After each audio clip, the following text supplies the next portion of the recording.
నమస్తే, welcome to hit TV. ఈ రోజు మనతో పాటు ప్రముఖ ఆధ్యాత్మికవేత్త, లైఫ్ కోచ్ అలాగే ఆస్ట్రాలజర్ ఆర్బి సుధా గారు ఉన్నారు. వారితో మాట్లాడి మరిన్ని విషయాలు తెలుసుకునే ప్రయత్నం చేద్దాం.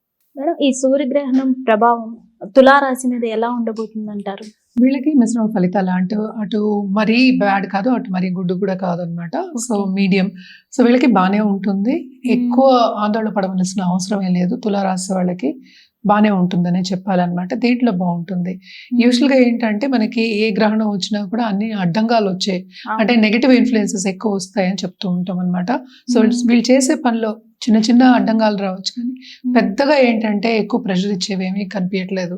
అలాగే ఏంటంటే దాంపత్య జీవితంలో కూడా కొంతవరకు అనుకూల పరిస్థితి మనకు కనిపిస్తోంది అనమాట.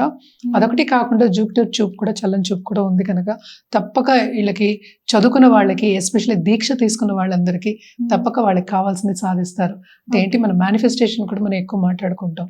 ఇట్లా మేనిఫెస్టేషన్ ఏంటంటే అటు మన అమావాస్యకి చెప్తాము, అటు పౌర్ణమికి చెప్పుకుంటూ ఉంటాం అనమాట. సో తప్పక ఏంటంటే వాళ్ళకి కావాల్సిన గోల్ సాధించడం కానీ, వాళ్ళు అనుకున్నది సాధించడం కానీ, ఒక ఆధ్యాత్మికంగా ముందుకెళ్ళడం కానీ అవన్నీ జరిగే ఛాన్సెస్ మనకి ఎక్కువ కనిపిస్తున్నాయి.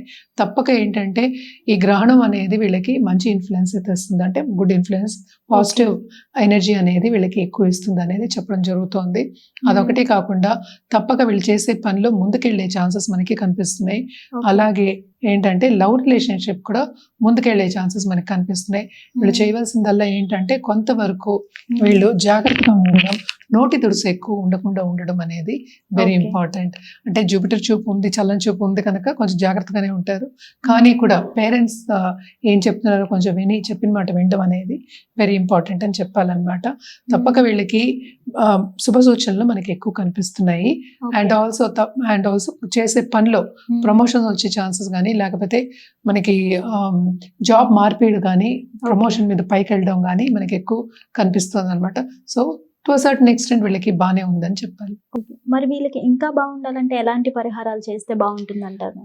వీళ్ళకి కూడా గ్రహ కూటమి మనం ప్లస్ ఇదేంటంటే గ్రహణం రెండు మాట్లాడుకుంటున్నాం కనుక, గ్రహణం టైంలో వీళ్ళు కూడా ఆధ్యాత్మికంగా స్పెండ్ చేయడం, లేకపోతే ఒక పూజ చేయడం.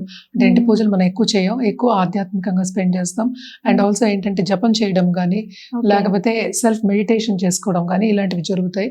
అంటే ఏంటి, ఒక ధ్యానం చేసుకోవాలి అన్నా కూడా, జపం చేసుకోవాలి అన్నా కూడా తప్పక వీళ్ళు ఏంటంటే లక్ష్మీదేవిని కొలవడం, అలాగే ఏంటంటే ఏ దేవి స్వరూపమైనా కొలవడం అనేది చాలా మంచిదన్నమాట. అండ్ ఆల్సో మన రుద్రాక్ష విషయానికి వస్తే కనుక తప్పక వీళ్ళు పంచముఖి రుద్రాక్షతోటి జపం చేయడం చాలా చాలా మంచిది. ఓం శ్రీ మాత్రే నమః అని కంటిన్యూస్గా చాంట్ చేయడం కూడా మంచిది. ఏ నామ మంత్రమైనా మనం చేసుకోవచ్చు, అంటే గురువులు అక్కర్లేదు. ఈ టైంలో వీళ్ళు దీక్ష తీసుకోవాలి అంటే తప్పక దీక్ష తీసుకోండి. మీరు అనుకునేది మీ లైఫ్లో మీరు ఏది సాధించాలనుకున్నారో అది సాధించే ఛాన్సెస్, సూచనలు మనకి ఎక్కువ కనిపిస్తున్నాయి అన్నమాట. సో ఏదైనప్పటికీ తులారాశి వాళ్ళకి శుభ సూచనలే కనిపిస్తున్నాయి. Thank you so much ma'am, చాలా చక్కగా వివరించారు.